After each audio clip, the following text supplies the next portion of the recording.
Hi Ravi's ಅಡುಗೆಗೆ ಸ್ವಾಗತ.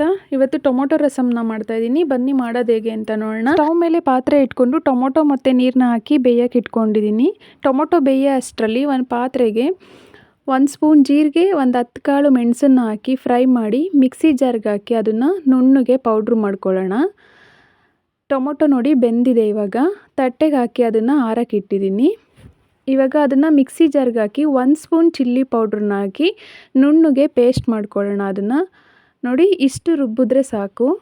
ಇವಾಗ ಒಗ್ಗರಣೆ ಹಾಕ್ಕೊಳ್ಳೋಕ್ಕೆ ಸ್ಟವ್ ಮೇಲೆ ಒಂದು ಪಾತ್ರೆ ಇಟ್ಕೊಂಡು ಸ್ವಲ್ಪ ಎಣ್ಣೆ ಹಾಕ್ಕೊಂಡಿದ್ದೀನಿ. ಕರ್ಬೇವಿನ ಸೊಪ್ಪು, ಚಚ್ಚಿಟ್ಕೊಂಡಿರೋ ಬೆಳ್ಳುಳ್ಳಿ, 1 ಬ್ಯಾಡ್ಗೆ ಮೆಣಸಿನ್ಕಾಯಿ ಮತ್ತು ಸ್ವಲ್ಪ ಇಂಗನ್ನ ಹಾಕಿ ಫ್ರೈ ಮಾಡಿ ಇವಾಗ ರುಬ್ಬಿಟ್ಕೊಂಡಿದ್ವಲ್ಲ ಟೊಮೊಟೊ ಅದನ್ನು ಸೇರಿಸ್ತಾ ಇದ್ದೀನಿ. ಸ್ವಲ್ಪ ನೀರು ಹಾಕಿ ಎಷ್ಟು ಬೇಕೋ ನಿಮಗೆ ಅದಕ್ಕೆ ನೋಡಿ ರಸಮ್ನ ಕೂಡಿಸ್ಕೊಳ್ಳಿ. ರುಚಿಗೆ ತಕ್ಕಷ್ಟು ಉಪ್ಪು ಹಾಕಿ ಇವಾಗ ಪೌಡ್ರು ಮಾಡಿಟ್ಕೊಂಡಿದ್ವಲ್ಲ ಜೀರಿಗೆ ಮತ್ತು ಮೆಣಸು ಅದನ್ನು ಹಾಕ್ತಾಯಿದ್ದೀನಿ. ಮಿಕ್ಸ್ ಮಾಡ್ಕೊಳ್ಳಿ. ಇಷ್ಟೇ 2 ನಿಮಿಷ ಸಾಕು, ರಸಮ್ ರೆಡಿ ಆಗಿಬಿಡುತ್ತೆ.